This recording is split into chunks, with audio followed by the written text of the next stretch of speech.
বাংলাদেশি তরুণকে ঘিরে কলকাতা বিমানবন্দরে হঠাৎ আতঙ্ক সৃষ্টি হয়েছে। সূর্যের আলোর দেখা পেতে কলকাতার নেতাজি সুভাষচন্দ্র বসু আন্তর্জাতিক বিমানবন্দরের ট্রানজিট প্লেস থেকে বাইরে বেরোতে গিয়েই নিরাপত্তা বাহিনীর হাতে আটক হয় এক বাংলাদেশি যুবক।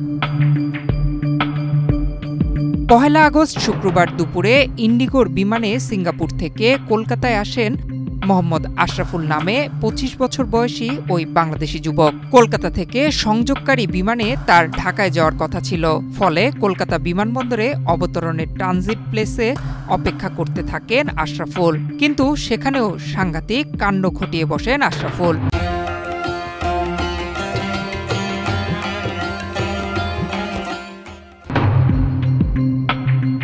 কলকাতা বিমানবন্দরে আন্তর্জাতিক ট্রানজিট প্লেসে আচমকাই কাচ ভেঙে বিমানবন্দরের বাইরে বেরিয়ে আসার চেষ্টা করেন তিনি। মুহূর্তের মধ্যেই খবর পৌঁছে যায় বিমানবন্দরের নিরাপত্তার দায়িত্বে থাকা সেন্ট্রাল ইন্ডাস্ট্রিয়াল সিকিউরিটি ফোর্সের কাছে। কেন্দ্রীয় বাহিনীর জওয়ানেরা এসে ধরে ফেলেন আশরাফুলকে।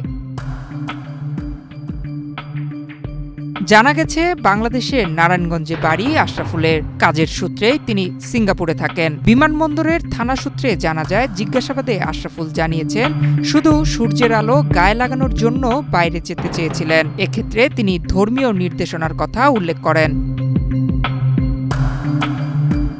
মূলত কানেক্টিং ফ্লাইটে এক দেশ থেকে আরেক দেশে ভ্রমণের জন্য যাত্রীরা এখানেই অপেক্ষা করেন। সেখান থেকে যাত্রীরা বাইরে বেরোতে পারেন না। বাংলাদেশের বাসিন্দা মোহাম্মদ আশরাফুল হোসেনের ক্ষেত্রেও বিষয়টা তাই। কলকাতায় নামলেও ভারতে প্রবেশের ভিসা না থাকায় তাকে ওই ট্রানজিট প্লেসেই অপেক্ষা করতে হতো।